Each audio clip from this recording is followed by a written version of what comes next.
Assalamualaikum warahmatullahi wabarakatuh. Selamat pagi, siang, sore, atau malam saudaraku semua, dimanapun kalian berada. Marilah kita bersyukur atas kehadiran Tuhan Yang Maha Esa, Allah Subhanahu wa Ta'ala. Atas izin dan nikmatnya lah kita dapat berjumpa kembali di channel YouTube saya untuk saling berbagi informasi yang menarik. Terima kasih sebelumnya saya ucapkan kepada saudaraku semua yang sudah menyempatkan waktunya untuk menyaksikan tayangan ini. Tapi sebelumnya saya mau mengingatkan, jika saudaraku saat menyaksikan tayangan ini sudah memasuki waktu sholat, maka sebaiknya melaksanakan sholat dulu. Setelah melaksanakan sholat, boleh langsung kembali menyaksikan tayangan ini sampai selesai. Baik saudaraku semua, pada kesempatan kali ini kita akan membahas soal COVID-19 yang memberikan dampak di bidang ekonomi. Saudaraku, COVID-19 adalah penyakit yang menular disebabkan oleh SARS-CoV-2, salah satu jenis coronavirus. Penderita COVID-19 dapat mengalami demam, batuk kering, hingga kesulitan bernafas. Hal inilah yang mendorong pemerintah untuk mengambil kebijakan dalam menekan penyebarannya. Pasti kalian tahu, semua merasakan dampak dari pandemi COVID-19.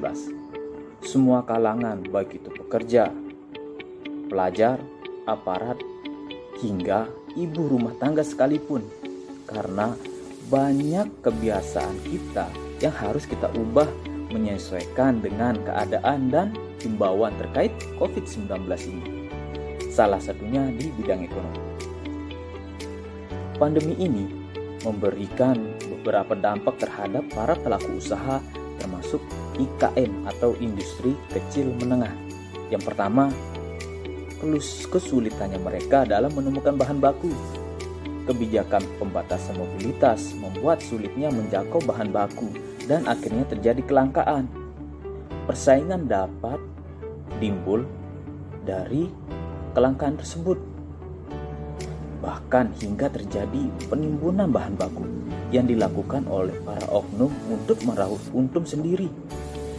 Nantinya ketika terjadi kelangkaan, mereka akan menjual bahan baku tersebut dengan harga yang fantastik, yang jauh dari harga normal. Ini sungguh semakin membuat pelaku IKM menderita.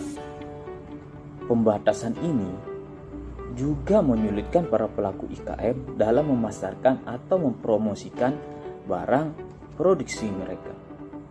Karena para pelanggan kesulitan untuk datang ke toko, baik itu karena pembatasan mobilitas maupun rasa khawatir terpapar virus COVID-19. Kemudian, ini akan membuat penumpukan barang terjadi yang akhirnya akan mengurangi kualitas dari barang tersebut. Omset pun menurun karena kurangnya minat pelanggan untuk membeli. Para pelaku usaha harus mampu membuat alternatif-alternatif untuk mampu bertahan di tengah pandemi ini.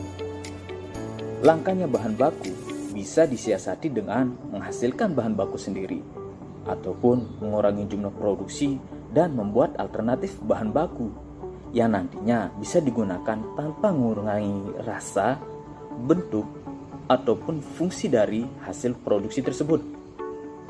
Para pelaku usaha juga bisa melakukan promosi menggunakan sosial media mereka agar mampu dijangkau oleh para pelanggan.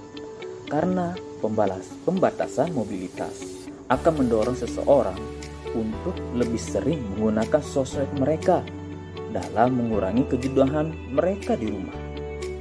Bukan hanya promosi, pembayaran bisa juga dilakukan melalui aplikasi ataupun transfer melalui rekening. Kemudian yang nantinya distribusinya bisa menggunakan jasa pengantaran secara online. dalam setiap cobaan pasti ada jalan keluar.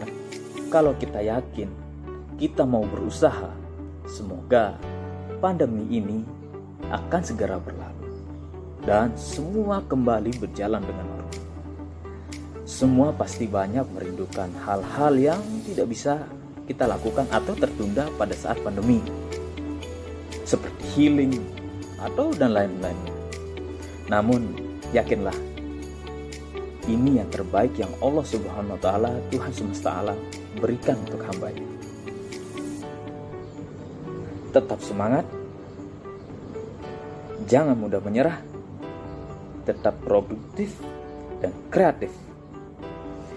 Mohon maaf atas segala kesalahan dalam penyampaian saya. Silahkan yang ingin berdiskusi bisa melalui kolom komentar. Wabillahi taufik wal hidayah. Wassalamualaikum warahmatullahi wabarakatuh.